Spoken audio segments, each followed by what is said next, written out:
Engine on the wall, who is the greatest prodigy of them all? Well, it's tough to say because we have so many of them nowadays. Fortunately, chess.com has done the work for us by creating this convenient and regularly updated webpage, linked in the description, that ranks all of today's most promising young prodigies. Now, the way it works is that if you're the youngest player to ever achieve the FIDE rating that you currently have, you're at the top of the list. So as we can see, Yaz Erdogmuş at age 14 is the youngest person to ever achieve his rating of 2646, so he's ranked number 1. Faustino Oro, the 11-year-old sensation from Argentina, and the focus of today's video, is the third youngest player to ever achieve his rating, and so he's ranked number 3. However, that could very well be changing in the near future, as he's really been hitting his stride lately with a phenomenal performance in the ongoing Legends and Prodigies tournament in Madrid, where he's already defeated 3 grandmasters and 2 IMs, scoring 5.5 out of 6 so far and leading the tournament with an unbelievable performance rating of nearly 2900. So this kid is absolutely on fire. I think he's headed straight to the top and has an excellent shot of becoming world champion within the next 10 or 15 years, if he continues on his current trajectory. I'm certainly rooting for him. I think that Argentina is long overdue for a world champion, only my opinion. But let's have a look at his most incredible game of the tournament so far, where the young Faustino gives an absolute masterclass in how to brutally exploit a vulnerable king from both sides of the board, catching his opponent in a terrible crossfire and then finishing him off with a vicious piece sacrifice. Just like a little chess engine that could and did and will continue to do until the very mention of his name strikes fear in the heart of even the most seasoned grandmaster, up to and including the great Magnus Carlsen. That's my vision for the future anyway. But enough well-deserved build-up, let's get into this amazing game. Faustino is at the helm of the White Armada, and he opens the game with e4. His opponent, international master Diego Macias Pino, responds with the godfather of all defenses, c5, the Sicilian. No horsehead to f3 from Faustino, as is most common in this position, supporting a pawn push to d4, but rather c3, known as Alapin's variation, developed by Al Appin in the Alps, also supporting d4, but with a few key differences. One of them being that it allows black to play an immediate e5, taking more control of d4 without losing a pawn to knight takes e5. Another is that after Diego's reply knight to f6, attacking e4, e5 from Faustino, and knight to d5, there is no knight to c3 to immediately challenge black's knight in the center, which would give white a non-trivial advantage, according to COD Almighty. Not going to get into that theory though. What Faustino plays is bishop to c4, also challenging the knight, though unlike knight to c3, this allows a retreat to b6 with a counterattack on the attacker. Faustino drops the bishop back to b3, we have d6, a good move. Enemy pawns on your side of the board are meant to be attacked, generally speaking, or for any of you who speak Ben Feingold, always without exception. Faustino goes ahead and takes on d6, at which point we get a move that's a bit unusual, though not unheard of, e6, looking to round up that marooned pawn with bishop takes d6, as opposed to the more typical queen takes d6. Of course, this does block the light squared bishop's diagonal, which is probably at least part of the reason why it's not the most popular way to play. Faustino wisely chooses not to defend his pawn on d6, mainly because there's no legal way to do it. He plays knight to f3, the pawn is captured, we have a castling, a knight to c6, a thrusting forth with d4, freeing the DSB, putting a p in the c. Diego castles, at which point Faustino decides to capture on c5, opening the d file. And after bishop takes c5, he follows up with queen to e2, clearing the way to get a rook to that open file with rook to d1 next, attacking the black queen. Now the anticipatory queen to c7 would be a good and fine response here, but Diego decides to try knight to d5, opening up the b6 square, which after rook to d1 is where he now puts his queen. Looks nice and active, he's applying some pressure to f2, but this is actually a bit inferior to queen to c7, as it allows Faustino to now redeploy his bishop to c2, taking aim at black's denuded kingside with a very serious threat. Pause the video if you'd like to try and spot it. If it were white to move again in this position, how would he win? And I'm just going to warn you right now, this is a trick question. If you were focused on the king side, thinking about a potential Greek gift sacrifice with bishop takes h7 check, knight to g5, queen to h5, etc., I like the way you think, and it seems that Diego may have been thinking along the same lines with his next move, h6. but the sacrifice on h7 would not yet have worked, since black could have just put his knight back on f6 to defend h7 after the thematic knight to g5 and queen to h5. The real threat is on the queen side, where Faustino now has a winning move that he does not play, b4, attacking the bishop on c5, which remarkably has no safe square it can retreat to.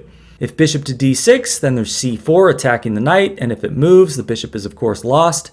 If bishop to e7, then there's b5 hitting the knight on c6, driving it away from the defense of the bishop, and then wherever it moves, let's say to a5, white has rook takes d5, e takes d5, and queen takes e7, picking up the two minor pieces for the rook with a winning position.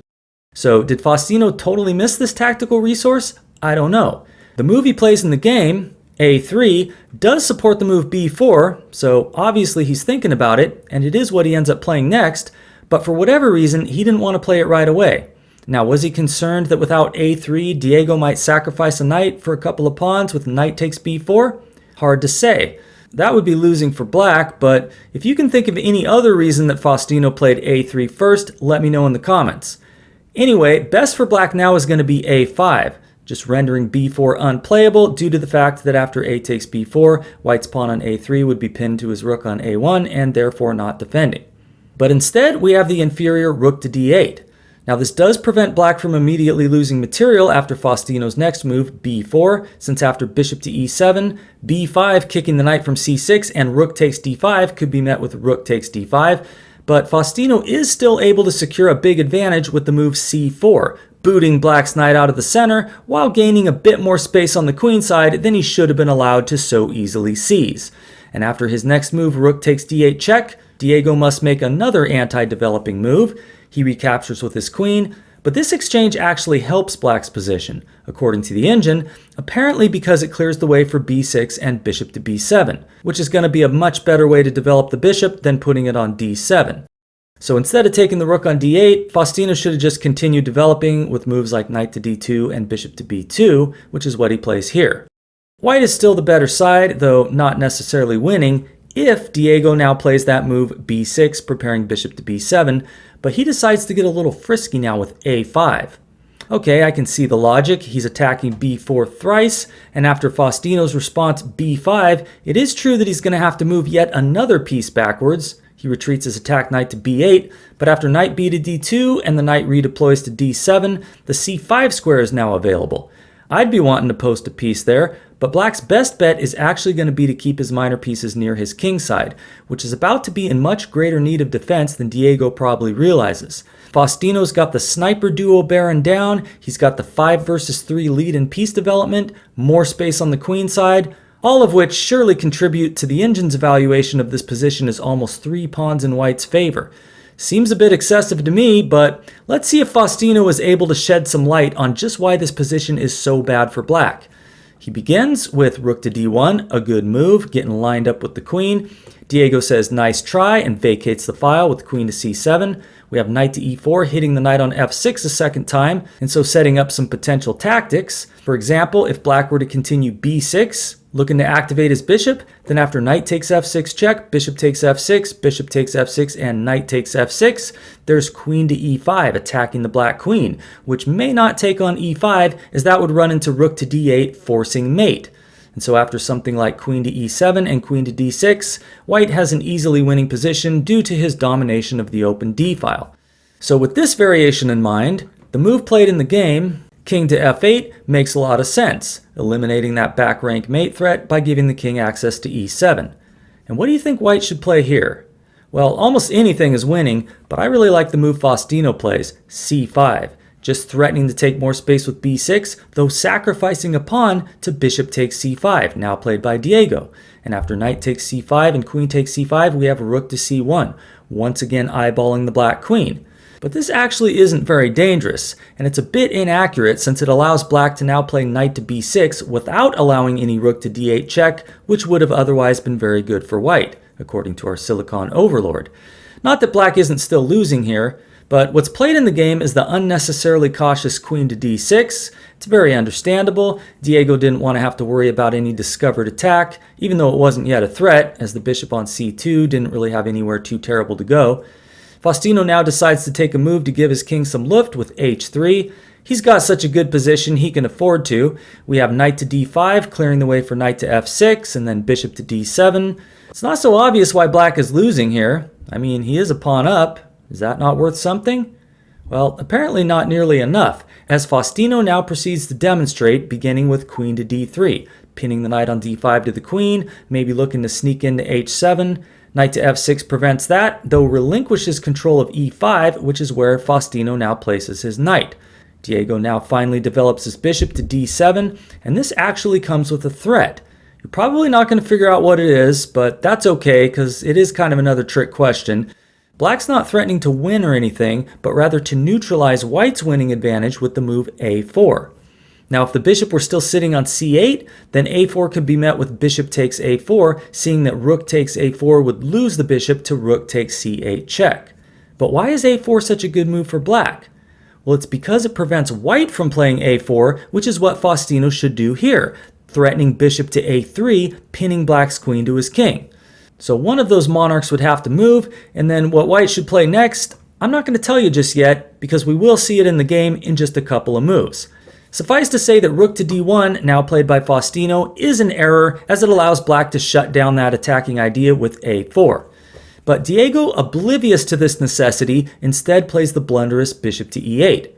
Okay, he's given a little protection to the king side, I guess that's worth something, but we do now have a4. Faustino's not given any second chances. He's now threatening bishop to a3 with the pin, winning the queen, seeing that throwing the knight in the way with knight to b4 would just lose the queen to queen takes d6. So Diego puts his queen on e7, getting out of the way of that, so we can block with knight to b4. Now an immediate bishop to a3 would be winning here, but Faustino instead opts for the much stronger and the most engine-approved move on the board, knight to g4, hitting the king side now, threatening to mutilate black's pawn structure with knight takes f6, forcing him to recapture with the pawn, seeing that his knight needs to stay on d5 so that he can meet bishop to a3 with knight to b4. Now the beautiful thing about this move is that knight takes g4 is an absolute no-go, assuming that you don't want to meet your maker with bishop takes g7 check, when after king takes g7, white has a forced mate in 4 with queen to h7 check, king to f6, queen to h8 check, king to g5, queen to g7 check, king to f4, and rook to d4 check mate. So how's that for a pretty little line? Was it all calculated out by one or both of these players in the game? We may never know. What is known is that after this move knight to g4, Diego responds by moving his queen to c7. Now he doesn't have to worry about bishop to a3 so much. Of course, white can now capture twice on f6, damaging his pawn structure with the winning position. But again, Faustino finds the most uncompromising move in the position, bishop to e5, hitting the queen again, who's getting a little low on options. There is still the b6 square though, which is where Diego now puts his queen. Looks safe enough. But would you suspect me of jest if I were to tell you that in this position, Faustino has a powerful combination with which he ends the game in another 5 moves? Seems incredible, doesn't it? I always like to try and guess how I would evaluate the position if I had the losing side, and honestly, I wouldn't feel great here as black, but I'd probably be expecting some sort of long, miserable endgame, maybe after a double capture on f6. But that is not how this combination begins. Give the video a good long pause if you'd like and see if you've got what it takes to completely work out the winning combination along with all of its relevant sidelines. And if you can, you're probably a better chess player than I am. It begins with queen to a3 check.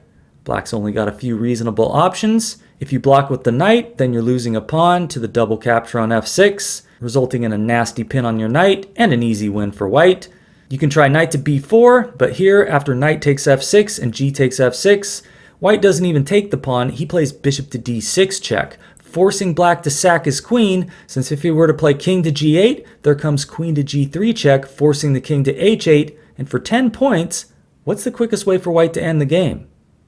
The answer is bishop to f8 when mate on g7 is unavoidable. So what's tried in the game is the most natural looking move, king to g8, but now check this out. After kicking off this fatal attack with that move a4, then switching to the king side with knight to g4, then back to the queen side with queen to a3 check, now it's time to hit the king side again, this time with a terrifying sacrifice that surely shattered any and all hopes of survival that Diego may have still been clinging to.